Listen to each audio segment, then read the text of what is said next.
우리 다 함께 말씀 암송하겠습니다. 지난주 우리 교제라는 주제, 교제에 대한 말씀 마태복음 18장 20절 말씀, 우리 다 함께 한 목소리로 암송합니다. 시작. 두세 사람이 내 이름으로 모인 곳에서 나도 그들 중에 있느니라. 마태복음 18장 20절 말씀. 아멘. 말씀하신 대로 두세 사람이 예수님의 이름을 모인 곳에 예수님이 계신답니다. 이 말에 의하면 우리가 오늘 마디 예배할 때 예수님이 우리와 함께 계시는 거예요. 이곳에도 예수님이 함께 계십니다. 여러분, 이곳에 계신 예수님을 다 만나시기를 바랍니다. 우리 옆분들하고 함께 인사 나누겠습니다. 예수님이 우리와 함께 하십니다. 시작. 예수님이 우리와 함께 하십니다. 감사합니다.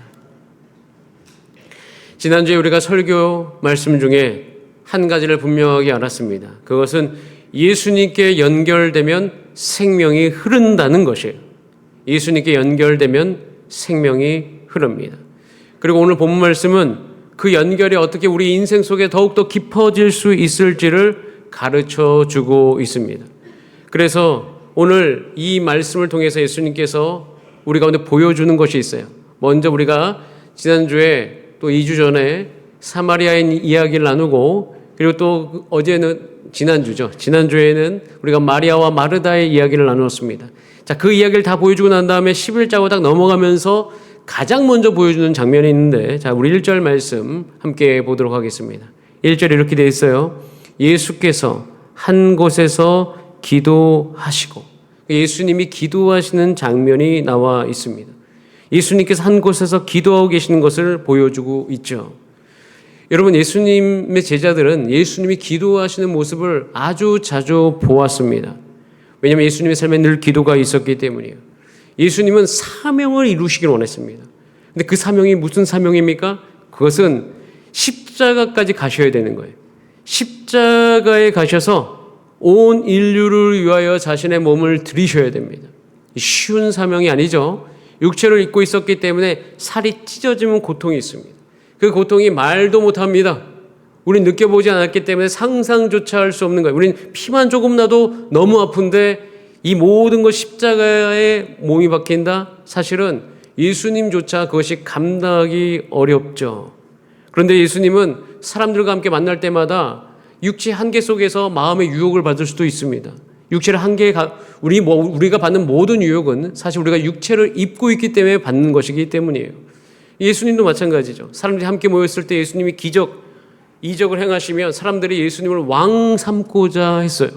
왕 삼고자 할 때, 내가 한번 왕이 돼볼까? 왕이 돼서 모든 것을 다스리기 시작하면 십자가에 못 박히지 않아도 되지 않겠습니까? 그렇기 때문에 이런 생각들이 몰려올 수 있는 거예요. 사명을 이루기 위해서. 그래서 예수님이 선택하신 것은 그런 경계, 그런 어떤 어려움이 있을 때마다 하나님 앞에 가셔서 내가 왜 이 땅에 왔는지, 그리고 내가 이 육체를 입고 무엇을 해야 되는지를 계속 살피셨던 것이에요. 즉, 기도의 자리에서 그 사명을 이루시기 위해서 늘 하나님과 연결된 삶을 사셨던 거예요. 제자들은 그 모습을 보았습니다.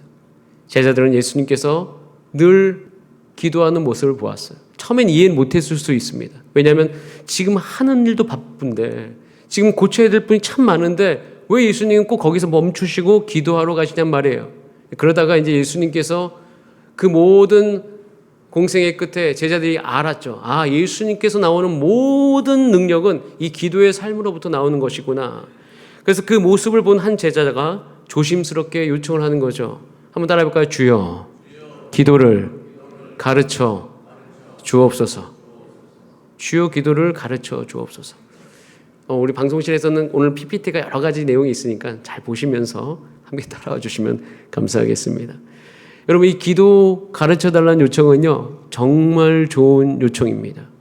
그러니까 예수님 모습을 보고 제자들이 마음이 생긴 거예요. 기도를 해야 되겠다. 기도를 해야 되겠다. 기도를 하면 예수님의 삶처럼 놀라운 이적들이 일어나는구나. 그래서 이 요청을 하게 되어지는 거죠. 그래서 이 요청이 기도의 열쇠입니다. 그런데 이 요청은 아무나 하지는 못합니다. 왜 아무나 하지 못하냐면 안 하기 때문인 거죠. 예수님의 제자들이 이렇게 요청할 수 있었던 이유는 예수님의 제자들은 본인의 한계를 보았기 때문입니다. 내가 예수님 따라가는데 따라가면서도 마음대로 사역이 안 되는 거예요. 그런 가운데 이 사명을 감당하기 위해서는 내 힘으로 안 되는구나. 이 한계를 인정한 사람만이 할 수 있는 요청이라는 것이죠. 나는 스스로 살아갈 수 없다. 그렇기 때문에 나는 예수님과 같이 하나님과 연결되는 법을 배워야 되겠다. 이 마음 품지 않고서는 이 요청을 못한다는 것이에요. 왜냐하면 우리는 늘 계획하기 때문입니다. 계획하고 해결하려고 합니다. 그래서 그 계획한 대로만 해결이 되어지면 사실은 우리가 기도하지 않습니다. 그냥 바쁜 채로 살아가게 되어지는 거죠. 내 생각만 이루어지면 되기 때문에 그러다 어느 날 갑자기 안 되면 기도로 나오는 거예요. 그런데 원래 기도를 계속 하신 분들은 한 가지를 합니다. 내가 기도하지 않고서는 아무것도 할 수 없구나. 그러니까 이 요청을 못 하시는 분들은 이미 내가 충분하다고 여기기 때문에 이 요청을 못 하는 거예요. 그래서 묻지 않습니다. 배우려고 하지도 않아요. 그런데 제자들은 예수님께 물었습니다. 왜냐하면 예수님의 모습 속에서도 제자들은 그 한계를 보았기 때문이에요. 예수님은 피곤하셨어요. 예수님 피곤하신 장면들이 사복음서를 읽으면 나옵니다. 얼마나 피곤하셨냐면 풍랑이 있는 배 안에서 아무도 모를 정도로 주무셨어요. 그리고 예수님께서는 줄였다고 되어 있어요. 배고프셨어요. 배고프다. 그리고 예수님은 한 육체 한계 속에서 체력의 한계를 가지고 계셨어요. 이런 모습을 다 봤는데 봤음에도 불구하고 예수님이 기도하고 오시면 힘이 나는 거예요. 기도하고 오시면 다시 사역하시는 거예요. 기도하고 오시면 그 일을 하시는 거예요. 그렇기 때문에 그 예수님 보면서 제자들이 격려받고 나도 부족하지만 기도하면 되겠구나라는 생각을 했을 수 있습니다. 그렇기 때문에 기도를 가르쳐달라고 이야기하는 거예요. 저도 예전에 대학교 3학년이 되었을 때 한계에 부딪혔습니다. 공부도 해야 되고 사역도 해야 되고 교회도 섬겨야 되고 학점도 유지해야 되는데 이걸 다 할 수가 없겠는 거예요. 도대체 시간이 나지 않아. 기도했더니 하나님께서 새벽 예배하라고 해서 그때 제가 새벽 기도회를 시작을 했습니다. 근데 새벽 기도에 나갈 때마다 누가 침대에서 나를 끄집어 당기는 것 같아요. 일어나는 게 너무 힘듭니다. 그래서 그때 누가 저에게 얘기했어요. 아무 생각하지 말고 일어나라. 아무 생각하지 말고 옷을 입어라. 아무 생각하지 말고 문을 박차고 나가라. 그런데 놀랍게도 그 기도할 때마다 그 새벽 기도회 때 하나님께서 소망을 주셨어요. 그때 제 안에 한 가지가 분명해지기 시작했어요. 내 인생에는 한계가 수두룩하다. 부족한 게 너무 많다. 하지만 한계가 있더라도 내 인생의 어려움이 수두룩하게 있더라도 결코 그 길 가는 걸 포기하지 않으리라. 저는 제 기질상 내가 목회를 하기에 적절하지 못하다는 생각이 정말 많았습니다. 저는 오히려 가르치는 사람으로서 어떤 선생님이 된다든가 이것이 나에게 더 적성이 잘 맞겠다. 제가 적성 검사를 했을 때 1위로 나온 게 항상 회계사였어요. 회계사가 제 적성이 1위였습니다. 아니도 그런 게 제가 예전에 경영학 전공할 때 회계학 수업에서 제가 혼자 A뿔 받은 적이 있어요. 그러니까 이제 이 계산이 제 머릿속에 잘 돌아가는 사람이에요. 그런 사람이 목회를 한다고 하니까 이게 얼마나 어려울까요? 저는 사실 신학교 가가지고 신학 처음 공부할 때 너무 힘들었습니다. 이해가 되지 않아서. 그런데 예수님 보면서 격려받는 거죠. 예수님께서도 기도하면서 그 사명을 이루어가잖아요. 제자들도 이야기하는 거예요. 기도하면서 그 사명 이루어갔잖아요. 저도 한 가지를 알게 됐어요. 기도하면서 가면 되겠구나.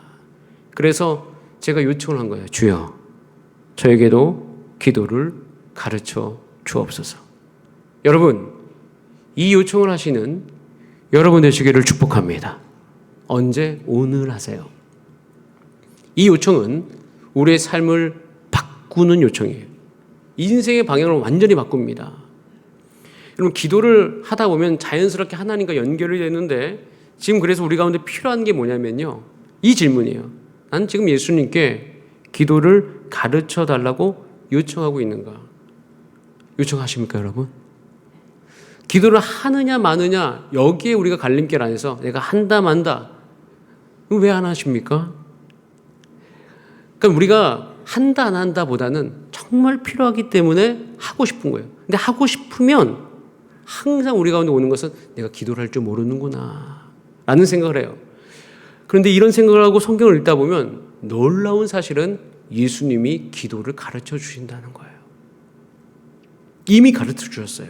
자, 우리 같이 2절 말씀을 같이 읽어 보겠습니다. 이미 가르쳐 주신 예수님의 기도에 대한 내용 같이 합독합니다. 시작. 예수께서 이르시되 너희는 기도할 때 이렇게 하라. 아버지여 이름이 거룩히 여김을 받으시오며 나라가 임하시오며. 기도할 때 이렇게 하라. 분명하게 말씀하셨어요. 정확하게 알려주셨어요. 우선 저는 이렇게 하라라고 이야기하신 다음에 열심히 해보라 이렇게 얘기 안 하셔서 참 다행이었어요. 기도할 줄 모르는 사람에게 우선 열심히 해보라고 하면 어떻게 해야 될지 모르는데 이게 참 쉽지가 않거든요.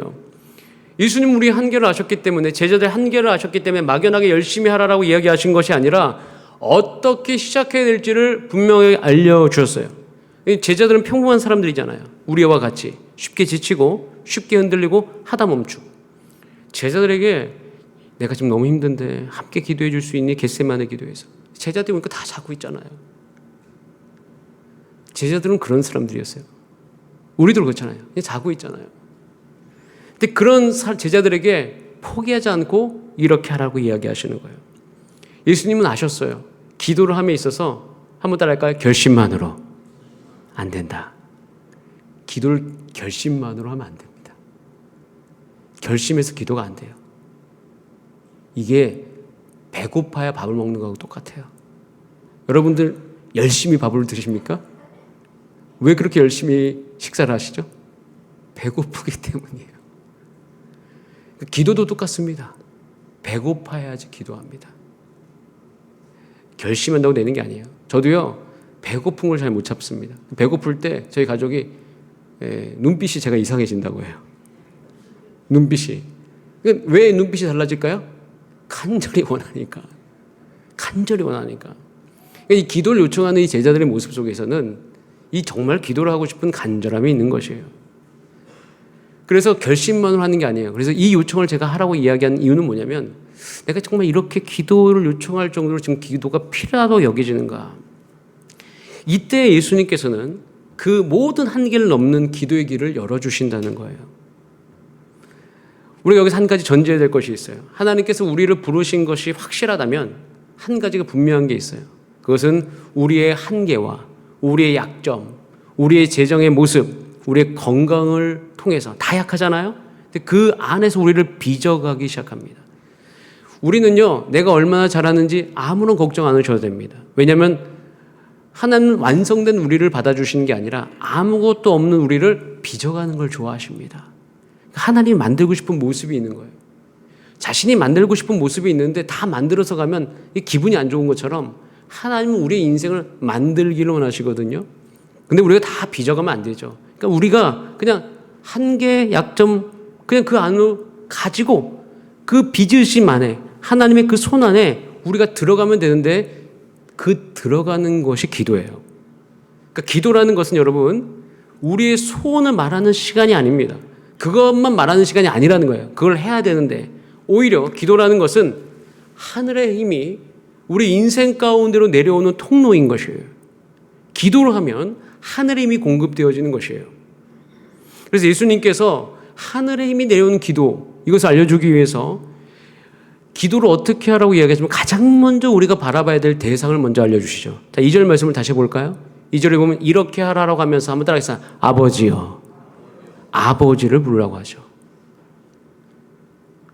예수님은 죽음과 부활, 예수님의 죽음과 부활로 말미암아 하나님이 멀리 계신 분이 아니라 우리가 가까이 부를 수 있는 아버지가 되었어요. 여러분 한 그림을 보여주세요. 위에서. 그래서 우리의 시선을 하늘로 올라가게 하죠. 우리가 기도할 때 항상 우리 기도의 제목이라고 하면 땅의 문제만을 가지고 이야기합니다.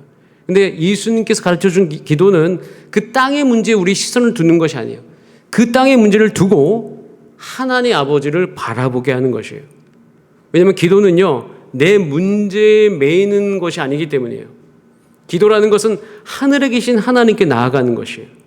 이게 너무 중요합니다. 그래서 먼저 우리 시선을 하늘로 들어 올리시는 거예요.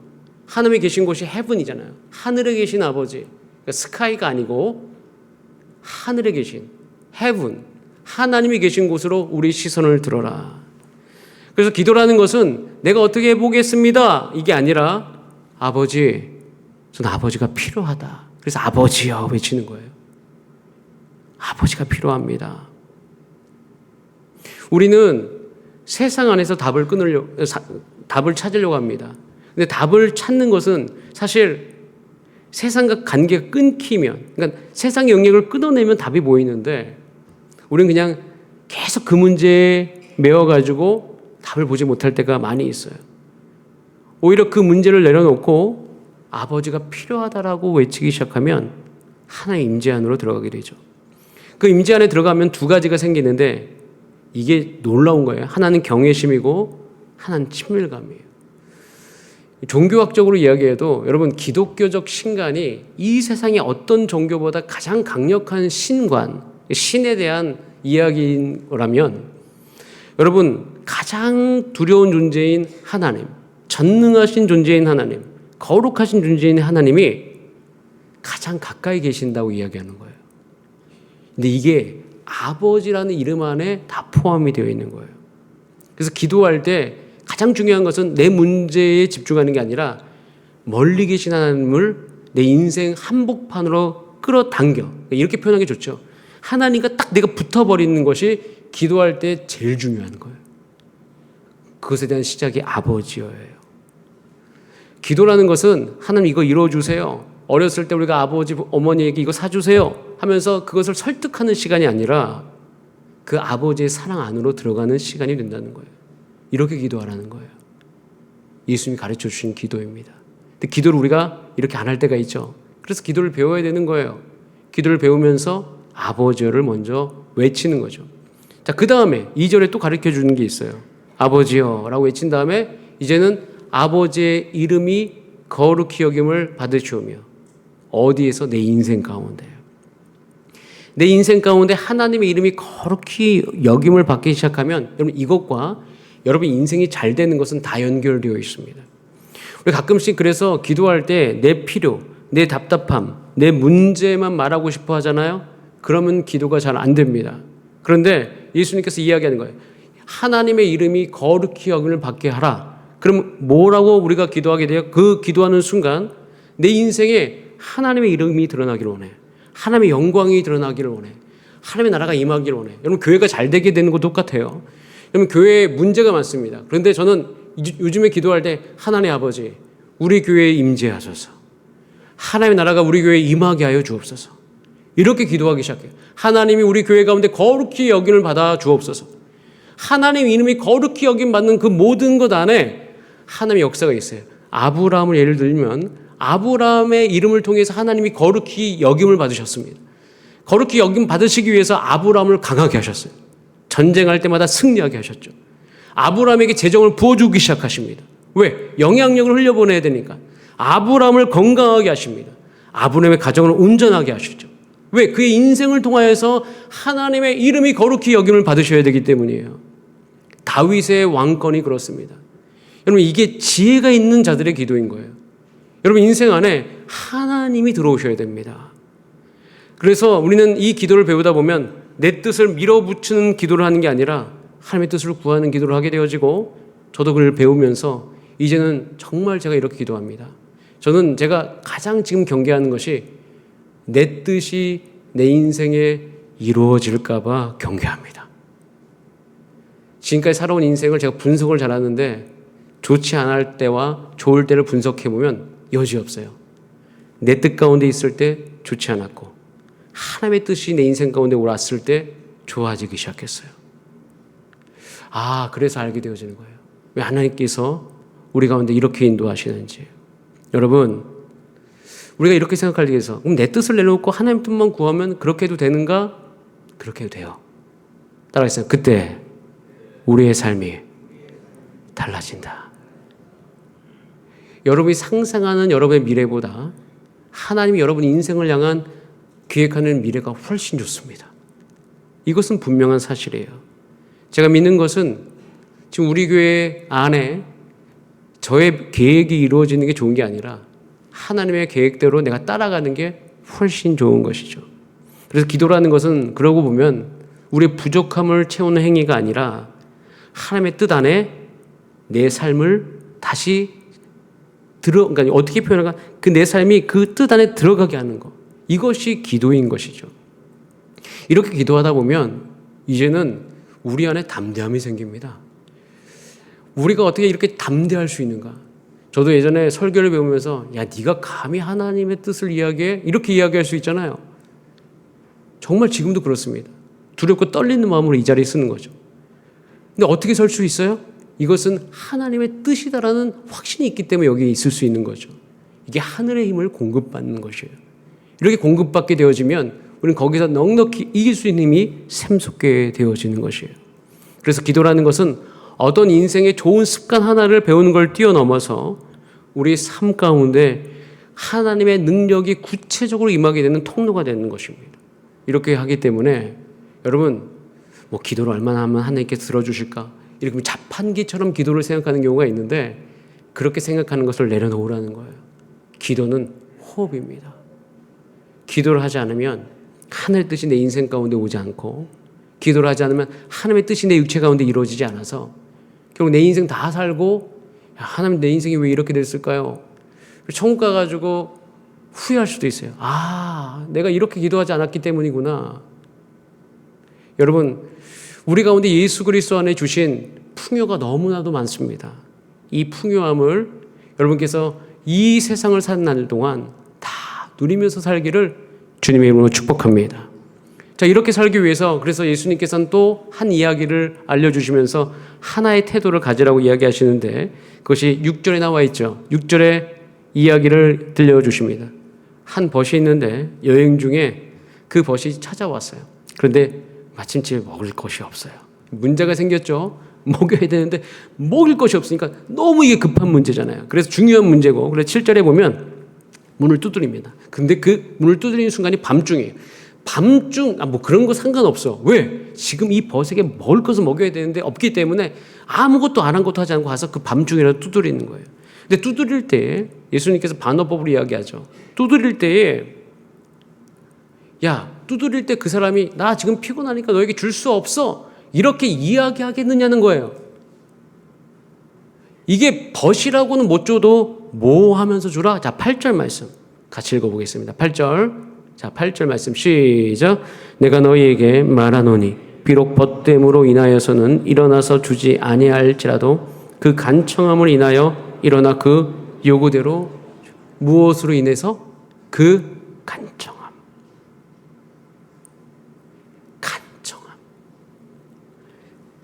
그럼 이 말씀을 하신 이유가 뭘까요? 하나님이 이렇게 준비하고 계신다는 거잖아요. 너희가 와서 우리 자격을 운운할 수 있잖아요. 아니 이 밤에 가면 되겠나? 가면 먹을 거 주겠나? 무례한 거 아닌가? 이런 생각하면서 가만히 있는 것보다 그런 문제가 생겼을 때 와서 간청하는 것이 낫다라고 말씀하는 거잖아요. 그리고 그 간청하면 답할 준비를 한다는 거잖아요. 어떤 급한 문제를 할지라도 이렇게 대답을 하신대요. 저는 이 말을 믿고 이제 주 앞에 담대하게 나아가기 시작했죠. 손님이 중요하잖아요. 해결할 문제가 있잖아요. 그래서 내 안에 해결할 수 없는 것을 내가 알고 이 간청함이라는 것은 멈추지 않고 나아가기 시작했습니다. 주여, 이 문제를 내게 허락하여 주옵소서. 이 문제를 해결하여 주옵소서. 근데 우리는 어떻게 해요? 아, 밤중에 가면 안 되겠지. 지금 가면 저 사람에게 신뢰가 되겠지. 그러면서 문제는 있는데 안 나가죠. 계산하고 버텨보죠. 이렇게 하지 말라는 거예요. 이렇게 하지 말고 항상 간청함으로 주 앞에 나아가라. 우리가 가끔씩 밤중이어서 이런 생각해요. 내게 자격이 있는가? 8절에 보세요. 8절에 보면 벗됨으로 인하여서 일어나서 주지 아니할지라도, 너에게는 자격이 없을 수 있어요. 그런데 그것과 상관없이 간청함으로 주겠다는 거예요. 우리 옆분들하고 한번 이야기하겠습니다. 하나님 반드시 주십니다. 시작. 하나님이 반드시 주십니다. 여러분, 밤중이라서 안 될까? 이런 생각하지 말라는 거예요, 예수님께서. 그래서 이 간청함을 가지고 이 태도를 회복하고 우리 주사랑교회가 회복해야 될 세 가지 지금 시간이 있어요. 자, 9절에 나와 있습니다. 9절에 이렇게 되어 있어요. 내가 또 너희에게 이르노니 구하라, 찾으라, 문을 두드리라. 지금 저 여러분이 모두가 한 분도 예외 없이 늘려야 될 세 가지의 시간이 있습니다. 첫 번째는 구하는 시간을 보내셔야 됩니다. 구하라 말씀하셨잖아요. 구하는 시간이 있어야죠. 그래서 우리는 내 문제를 하나님께 구하는 시간을 보내셔야 됩니다. 자, 두 번째. 대부분 우리가 이제 구하는 건 잘하는데 두 번째 시간을 보내지 않죠. 찾는 시간이 있어야 됩니다. 구하라랑 닫는 거예요. 여러분 찾으려면 어떻게 되죠? 여러분 지금 우리 교회에는 10만 원이 숨겨져 있습니다. 찾으세요. 그럼 여러분 여기 앉아 계시겠습니까? 제가 사실 숨겨놓지는 않았습니다. 근데 진짜 숨겨놨다면 보물찾기 하듯이 어떻게 하셔야 돼요? 자리에서 일어나셔야죠. 앉아서 저에게 달라고 한다고 제가 주겠습니까? 찾으라 이야기하는 것은 움직이라라고 이야기하는 거예요. 찾고 움직이는 시간이 필요하답니다. 그리고 또 한 가지, 두드리는 시간이 필요해요. 열려있지 않으면 멈추셔야 됩니까? 아니죠. 그 자리에서 기다리지만 말고 가서 두드려라 라고 이야기하는 거예요. 이 세 가지 시간을 늘리라 라고 이야기하십니다. 이것을 늘려갈 때 이 안에서 하나님의 역사가 우리 가운데 반드시 임하게 되는데요. 자, 여러분 구하는 시간을 늘려가야 될 게 뭐냐? 저 같은 경우에 사역적으로 이룹니다. 저는 지금 다음 세대를 위해서 기도하고 있습니다. 단일학교 1기 할 때도 구했습니다. 하나님 어떻게 가야 될까요? 그래서 그때 필리핀 다녀와라. 2기는 어떻게 해야 될까요? 4박 5일 동안 성경 읽어라. 3기는 어떻게 할까요? 3기는 내년 여름에 성경 읽으면서 하나님께서 하라고 하신 게 있어요. 제가 늘 간구합니다. 그리고 우리 장년들을 위해서 어떻게 해야 될까요? 하나님 우리 소그룹이 잘 돼야 되는데 어떻게 해야 될까요? 하나님께 구합니다. 그럼 어떻게 돼요? 그 다음에 찾아야 돼요. 하나님께 답을 주신 것이 있어요. 그럼 찾으면서 어떻게 실제로 움직여야 됩니다. 여러분 우리가 교사 같은 경우에 교사들이 정말 힘듭니다. 왜냐하면 특별히 중고등부 교사분들 우리 아이들도 힘들어요. 아이들은 우선 체력이 강해야 되고 우리 교회 아이들은 들고 뛰어돌아다니기 때문에 한 번 하고 나면 이게 정신적으로도 힘들 수 있어요. 육체적으로 힘들고. 자, 그런데 중고등부 같은 경우에는 우리 가운데 신방을 하고 싶어요. 근데 여러분 중고등부 아이들이 신방하면 얘기를 안 합니다. 얘기를 안 해요. 저도 잘 지냈니? 뭐 먹었니? 다 대답이 없어. 그러면 여러분 이런 일이 반복되면 교사들은 내가 이게 교사하는 게 맞는가? 내 교사는 잘하고 있는가? 나는 부족한가? 그러면서 이 교사들이 너무 힘듭니다. 그럼 그때 뭐 하라고요? 찾으라고요. 뭘 찾아? 신방할 수 있는 방법을 찾으라고요. 제가 그래서 구하면서 찾았을 때 제가 예전에 청소년 사역할 때 받았던 한 가지 응답은 5분 신방이었어요. 5분 동안 만나서 말 안 시켜요. 선물 주고 기도해주고 안녕 말하기 전에 떠나버려요. 그 놀랍게도 이렇게 구하고 찾은 이 모든 방법이 효과적이었어요. 아이들이 너무 좋아하더라고요. 그러면 여러분 우리가 한 가지 여기까지 딱 했으면 그 다음에 문 닫힌 것 같은 게 있어요. 여러분 제가 지금 닫힌 것 같은 거 한번 솔직하게 이야기하면 묵상훈련 6기 됐는데 아직도 안 받으신 분들이 있어요. 여러분 제가 2년 동안 이렇게 2년 넘게 강조했으면 온라인으로라도 받으셔야 되지 않을까요? 저 계속 두드릴 겁니다. 왜냐하면 이것이 우리 가운데 필요하기 때문에. 그럼 저도 어찌 보면 왜 안 받으실까? 그러면 내가 포기해야 될까? 근데 이게 포기할 수가 없는 거잖아요. 이유는 뭐냐면 묵상훈련의 끝에 뭐가 있냐면 묵상훈련의 끝에 우리 소그룹이 아름답게 만나는 것이 함께 있습니다. 그리고 이걸 다 함께 모두가 걸어서 뛰어넘으면 그 다음 단계에 오죠. 그럼 저는 어떻게 해요? 문이 닫힌 것 같으면 계속 두드려야 되죠. 이 두드리는 시간 속에서 제가 쉽게 포기하지 않게 되어져요. 자, 보세요. 구하고 찾고 두드리는 거 완전히 다른 영역입니다. 저는 가정 안에서 남편으로서 아버지로서 좋게 살고 싶습니다. 제가 구하고 찾고 두드려야 돼요. 지금 우리 교회 사역도 마찬가지입니다. 두드림을 멈추면 안 되는 거죠. 제가 대학 사역을 개척하려고 합니다. 근데 대학 사역 개척이 쉽지가 않습니다. 리더들도 일어나야 되고 대학 사역이 정말 쉽지 않은 사역이에요. 나중에 사역자도 와야 되고 두드리고 있는 거죠. 근데 아직 문이 닫혀 있는 것 같아요. 포기해야 될까요? 그러지 말라는 거예요. 여러분 인생의 문제도 마찬가지입니다. 지금 두드린 것 같은 거. 구원의 문제. 여러분 배우자의 마음이 닫힌 것 같으세요? 기도하셔요. 두드리셔야 돼요. 자, 그래서 우리가 올 한 해 늘려야 될 것은 사역을 늘리는 것이 아니라 따라하겠습니다. 기도의 시간을 늘릴지어다.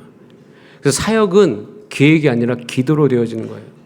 구하는 시간, 찾는 시간, 두드리는 시간이 많아질수록 이 안에서 하나님의 일이 시작되어진 겁니다. 자, 이렇게 될 때 그러면 하나님은 약속 주셨어요. 자, 10절 읽고 같이 기도할게요. 10절 시작. 구하는 이마다 받을 것이요 찾는 이는 찾아낼 것이요 두드리는 이에게는 열릴 것이니라. 10절은 진리입니다. 제가 구할 때마다 늘 답을 주십니다. 포기하지 않고 찾아다닙니다. 움직이죠? 찾아냅니다. 두드립니다. 열리고 있어요. 자, 여러분 인생에도 마찬가지입니다. 여러분의 삶 가운데 저는 우리 주사랑교회 가정은 잘 될 거라고 믿고 있습니다. 그래서 구하고 있습니다. 찾고 있어요. 두드리고 있습니다.